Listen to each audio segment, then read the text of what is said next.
Welcome back to some more Elite Speak, and I am here with your AEW Dynamite review for September 30th, 2020. And it was a doozy of an episode. It wasn't live, but it was taped, and AEW's taped episodes usually prove to be very good, and this was no exception.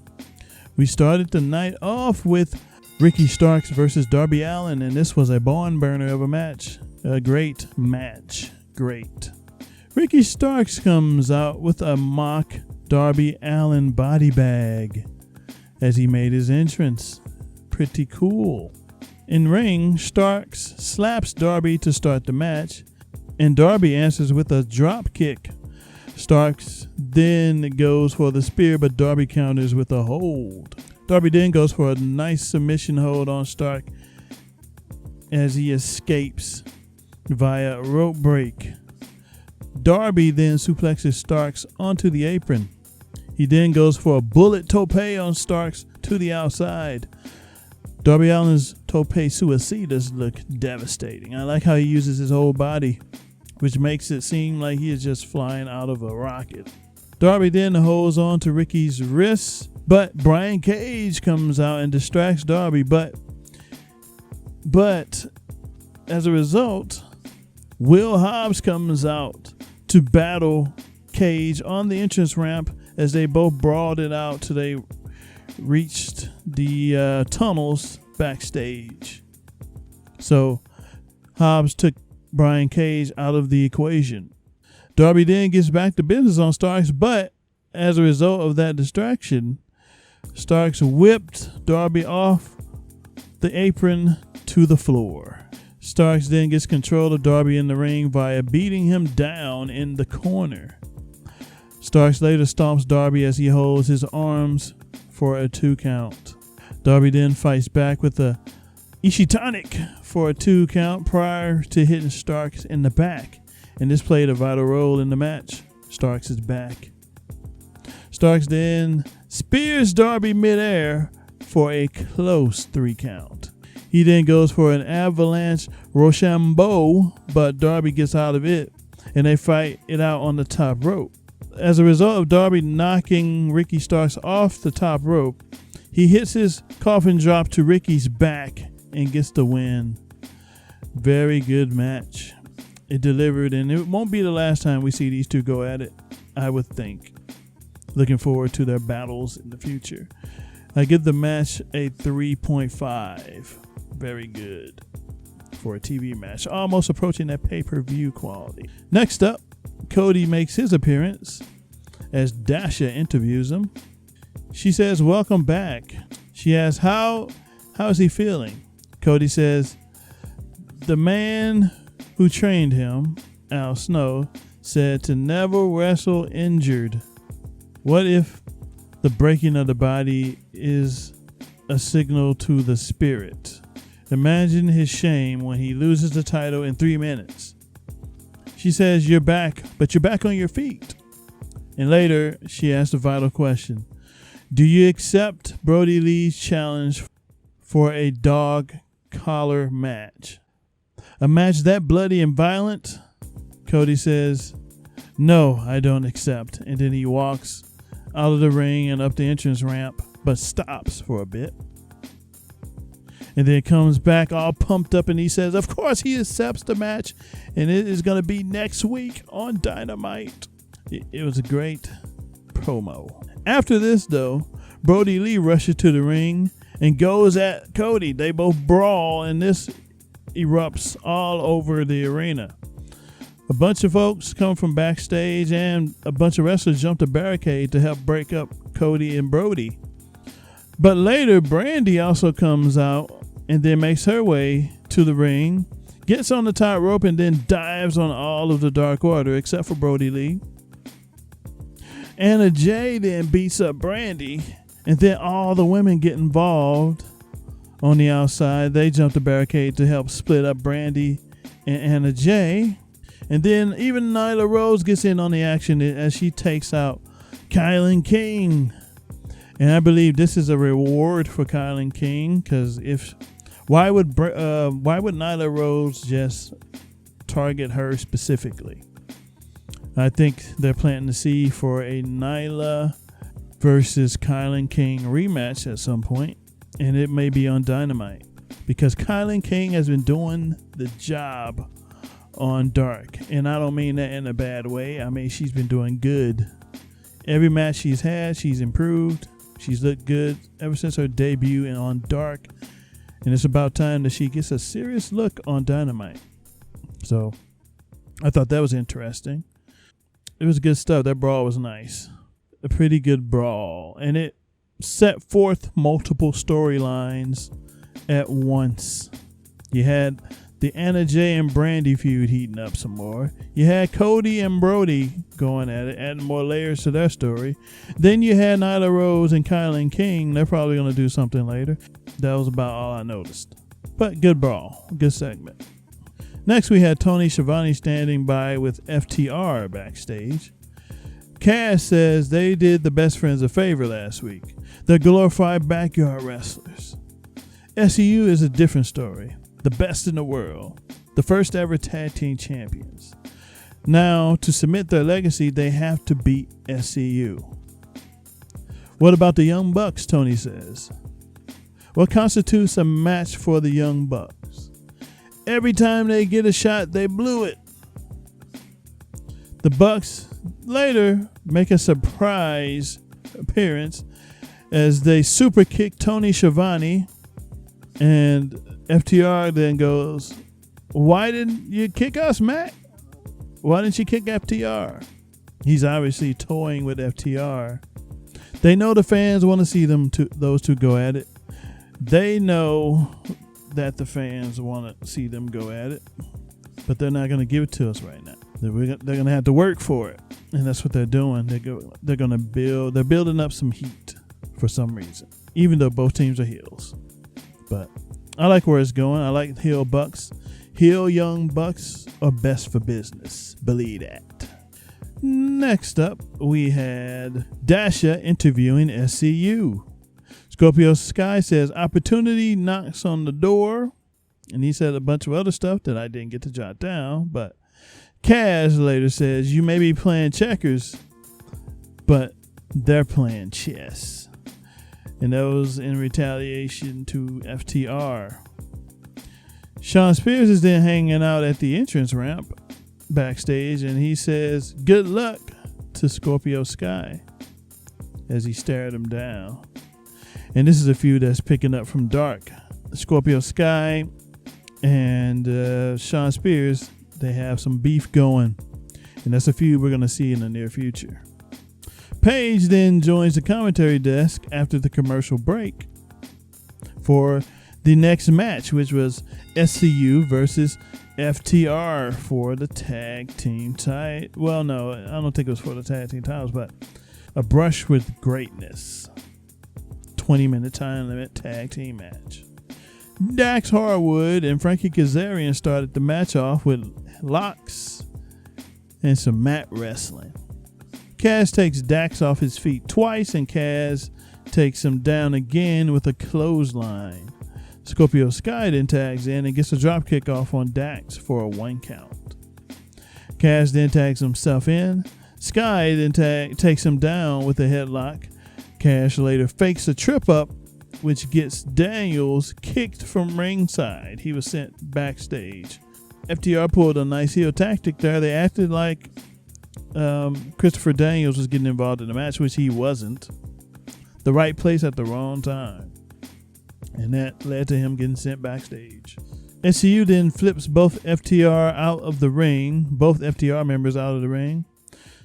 And Sky takes to the sky with a tope con hilo on FTR, both of them. Back from the break, Cash flies into the corner, hopefully avoiding his yam bags. Sky then had a 3 count behind the ref's back due to a Dax distraction. Later, SCU hit stereo cutters to FTR and only got a 2 count.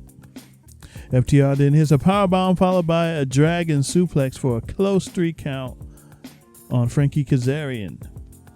Sky then gets multiple pin combos off on Kaz for close near falls. FTR then wins via stealing a pin to Scorpio Sky. His legs were held down by both Cash and Tully Blanchard on the outside, behind the ref, out of the ref's view.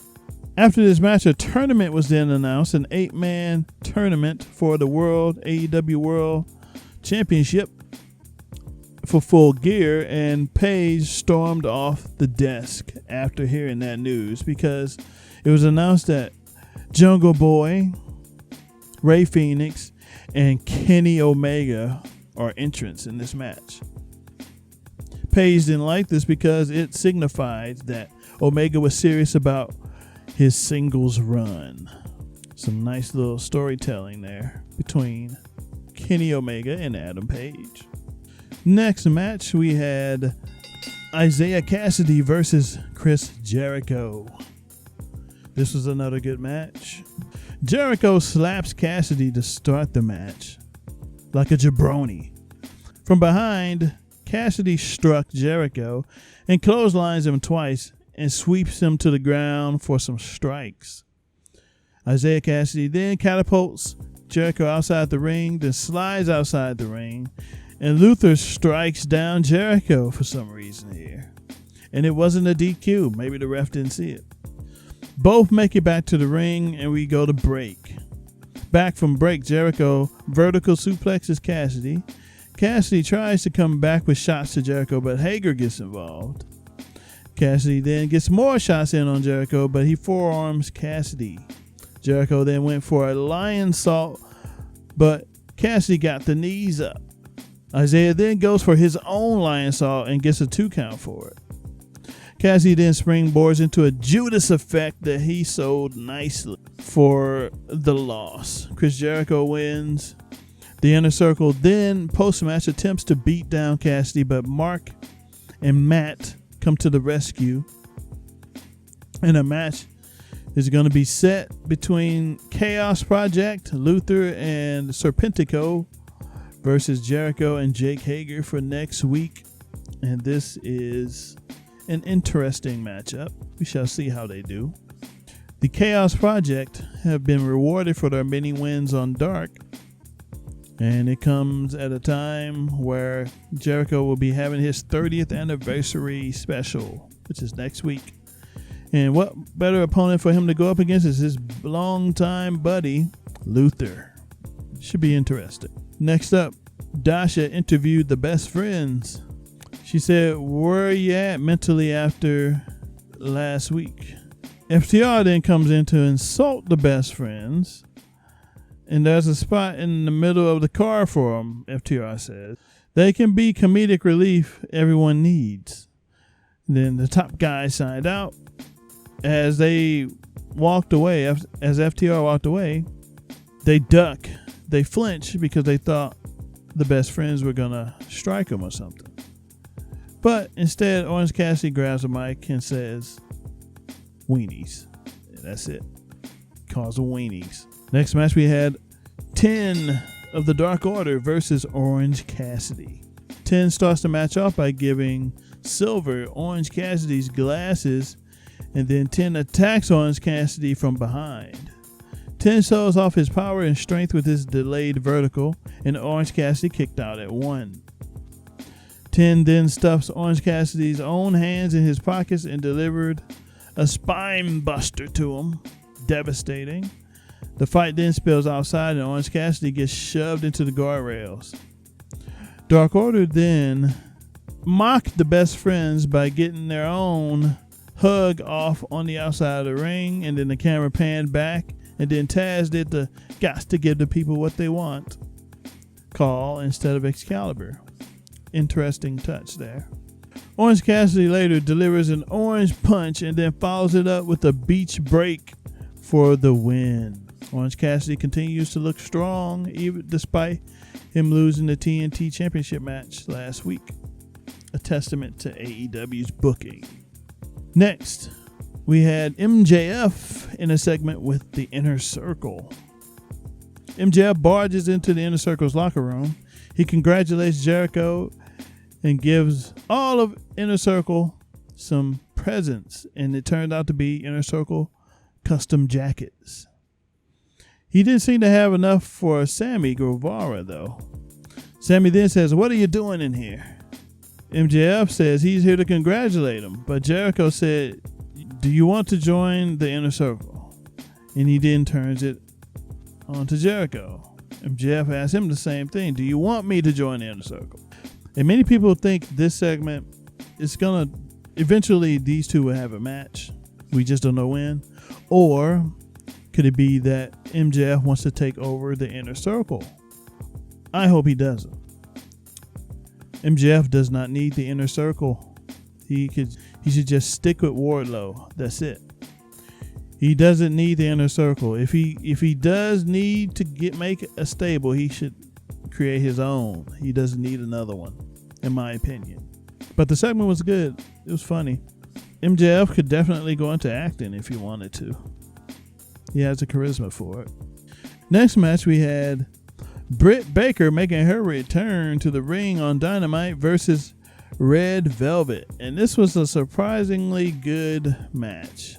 Both tied up to start the match, and Velvet kips up, and then Britt stretches Velvet with a submission hold, and then gets a 2 count when her shoulders were down.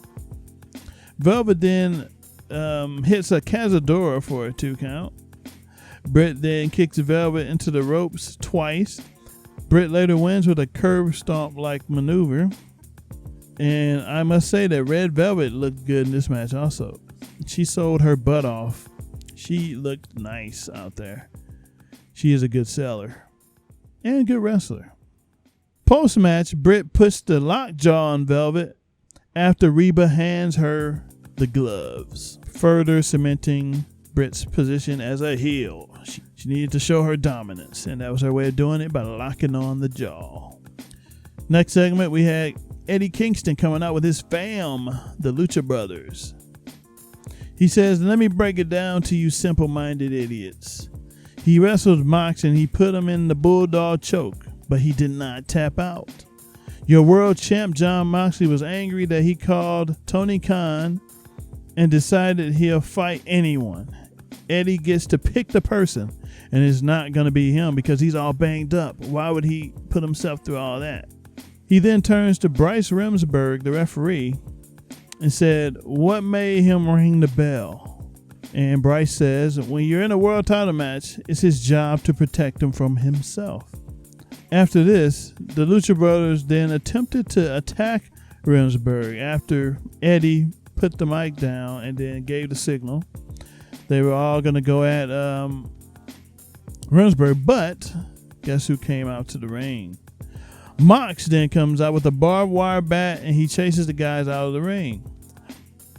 But as Mox was looking out at Kingston and company, the Butcher of the Butcher and Blade comes out from behind to fight Mox.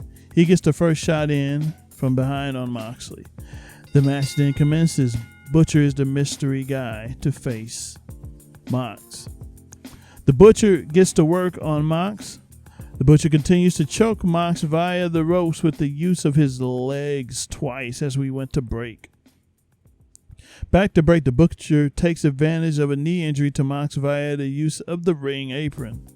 Mox then gets a cross armbar on Butcher, and he then gets out of it for a half crab of his own. Butcher then gets an Oklahoma Stampede off on Mox for a 2 count, and after that, he puts a single leg crab on Mox again. Mox then goes for a paradigm shift, but Butcher counters it. Butcher later delivers a pump handle slam-like move to Mox, and he got a 2 count for his efforts. Then leg drops Mox and got another 2 count. Mox gets a pile driver off on Butcher and gets a 1 count for that.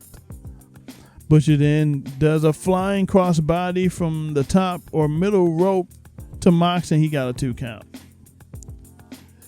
Mox then locks in the Bulldog choke on Butcher that he used to defeat Eddie Kingston, and he did so to Butcher. He got the win here as the Butcher tapped out. Kingston then looked upset on the outside of the ring, as he stormed up the entrance ramp to the back, and the show faded to black. Solid episode of Dynamite. Good stuff. I enjoyed it. I forgot to give certain matches ratings, I just noticed, but so good stuff all around. I liked all the matches, by the way. I got some ratings news for you before we end this.